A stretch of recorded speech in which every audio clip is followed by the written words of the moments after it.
Ever get that like nagging feeling that you're not quite living your own life? Like you're kind of following a script someone else wrote? Well, we're diving into that feeling today. Yeah. We're going to explore what it really means to be authentic. And for this, we've got insights from none other than Carl Jung. Oh, wow. Yeah, so our guidepost for this journey is this YouTube video from Alchemical Vortex. Okay. It's called Why Most People Will Never Truly Be Themselves. Catchy title. Vertical bar, Carl Jung. Right. So it's a deep dive into Jung's ideas and the challenges we face and, like becoming who we Yeah. What's interesting is Jung believed authenticity isn't something we're just like born with. Is more of a process, a journey. He called it individuation. So not a light switch, more like a winding path. Exactly. We uncover as we go. Yeah. And the video points out that this path is often obscured by external forces. Okay. All those expectations from family, society, even like the culture we're immersed in. All these things, these forces kind of subtly nudge us away from our true self. Think about how often we choose careers based on what's like expected. Right. Rather than what truly like lights us up. Yeah. Or we adopt behaviors just to, fit in, even if they feel off. It's incredibly common. And Jung's concept of the collective unconscious really helps explain why. Okay. Imagine it as like a vast reservoir of shared human experiences. Okay. Patterns and these archetypes that influence us on like an unconscious level. So we're all swimming in this sea of collective expectations and barely realizing they're shaping our choices. Precisely. Wow. These unconscious influences act like invisible currents, kind of pushing us towards conformity, even when we think we're making, independent choices. Right. And that creates a really powerful tension between our need to belong and our longing to express our, unique individuality. Right. And that struggle, I think that's really at the heart of why authenticity is so challenging. And it's within this struggle that Jung introduces the concept of the shadow. Yes. Which is a term that often evokes a sense of mystery, even a bit of fear. Yeah, the shadow is often misunderstood. Right. It represents those parts of ourselves we deem unacceptable. Okay. Fears, desires, impulses, and subsequently repress or deny.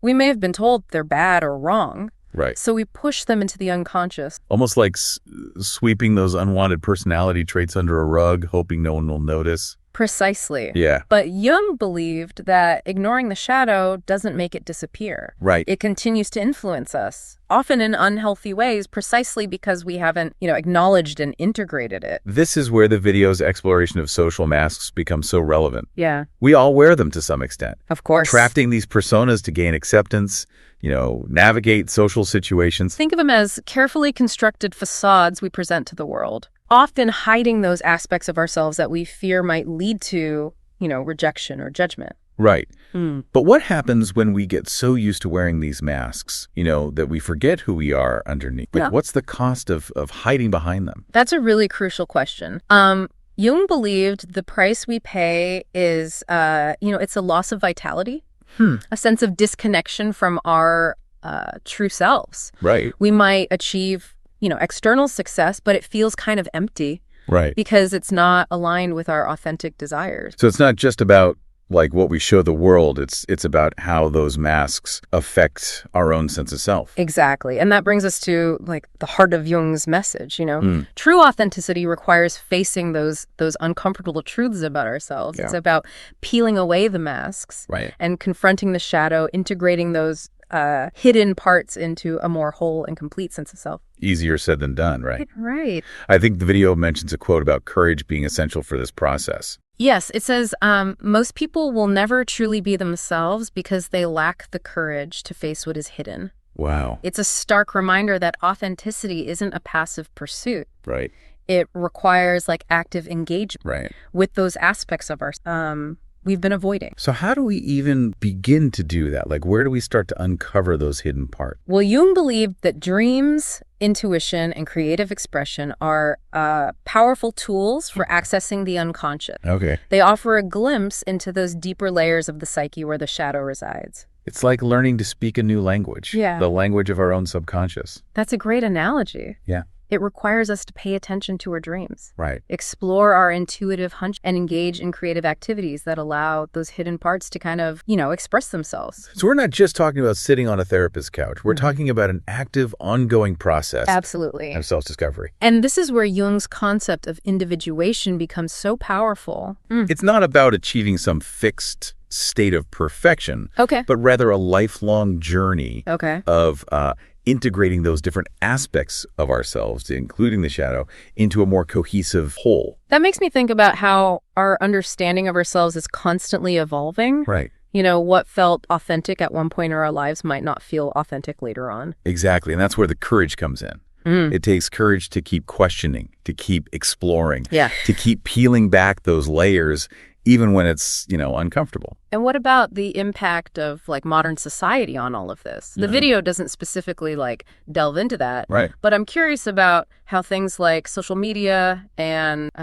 technology might be influencing our quest for authenticity. It's a fascinating question. On the one hand, social media can encourage us to, curate these idealized versions of ourselves to project an image rather than embrace vulnerability. Right. We might find ourselves crafting these online personas that are more about gaining approval than expressing our true self. So in a way, social media can amplify those social masks we were talking about earlier. Precisely. But on the other hand, social media can also be a powerful tool for connection and self-expression. It can help us find communities of like-minded individuals, share our values and interests, offering a space to express ourselves more authentically than we might feel comfortable doing in our, offline lives. So like most things, it's a double-edged sword. Right. It all comes down to how we use it. I think that's a key insight. Yeah. The question becomes, are we using social media to connect with our true self or to escape from them? Are we seeking validation for a carefully constructed image, or are we sharing our genuine thoughts and feelings? And maybe that question applies to our relationship with technology as a whole. Are we using it to enhance our lives? To connect more deeply with ourselves and others, or are we letting it distract us from the present moment? Right. From those inner whispers that guide us towards our authentic path. That's a thought-provoking question. Yeah. And perhaps it's one that each of us needs to kind of grapple with individually. Right. There's no easy answer, but simply asking the question is a step towards greater awareness. Right. A step towards aligning our actions with our values. And that seems to be a recurring theme in Jung's work. Yeah. This idea of bringing those unconscious patterns into conscious awareness. Right. It's about recognizing those external forces that are shaping our choices. Yeah. Acknowledging those hidden parts of ourselves that we've been denying. Right. And ultimately choosing to live in alignment with our true selves. That's a beautiful way to put it. Yeah. And the video really highlights how this process, this journey of individuation is about so much more than just personal fulfillment. It has ripple effects on our relationships, our work, our entire way of being in the world. So it's not just about feeling good. Right. It's about doing good. Exactly. When we align with our true selves, our actions become more meaningful. Okay. Our decisions more aligned with our values. We stop reacting to external pressures and start living from a place of inner knowing. Which brings us back to the beginning of our conversation. It seems like that feeling of not quite living our own lives is a sign that we might be out of alignment with our authentic self. It can be a powerful wake-up call, prompting us to examine those areas where we've been conforming to external expectations rather than following our own, inner compass. And maybe that discomfort, that feeling of dissonance, is actually a good thing. Yeah. It's a signal that something needs to shift. Right. That we need to take a closer look at those masks we're wearing and ask ourselves, who am I really? And that's where the real journey begins. It's a journey of self-discovery, of peeling back those layers, of confronting our shadows, and ultimately embracing the fullness of who we are. It feels like we're talking about a pretty radical act here, choosing to be ourselves in a world that often pressures us to conform. It is radical in a sense. Jung saw individuation as a departure from the collective, Okay. a movement towards embracing our, unique individuality.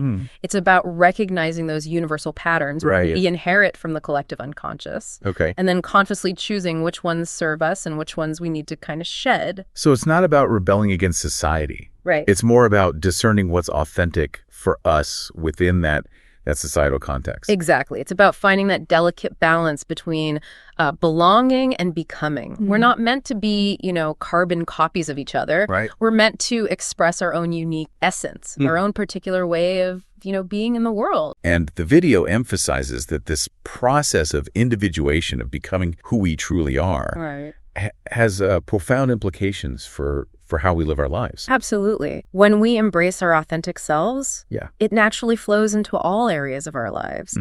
Our relationships become more genuine. Right. Our work becomes more meaningful. Right. And we find ourselves making choices that are aligned with our core values rather than external expectations. So it's not just an internal process. So It has a ripple effect outward. precisely. Jung believed that when we engage in this inner work, we contribute to the evolution of consciousness as a whole. Wow.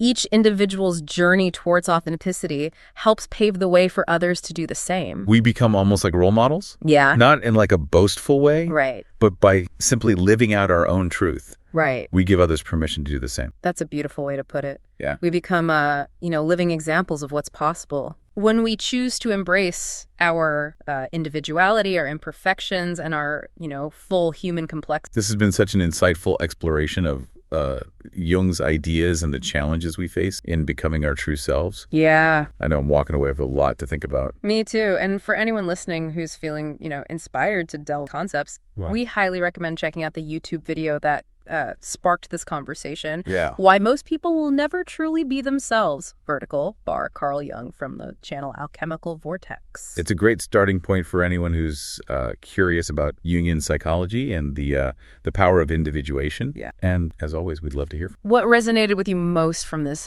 deep dive? Yeah, what are some of the masks you find yourself wearing? And what does it look like for you to shed them and step more fully into your authentic self? Share your reflections on social media using the hashtag the deep dive. We're excited to continue this conversation with you. Until next time, keep diving deep, keep questioning, keep exploring. And most importantly, And most importantly, keep being true to yourself.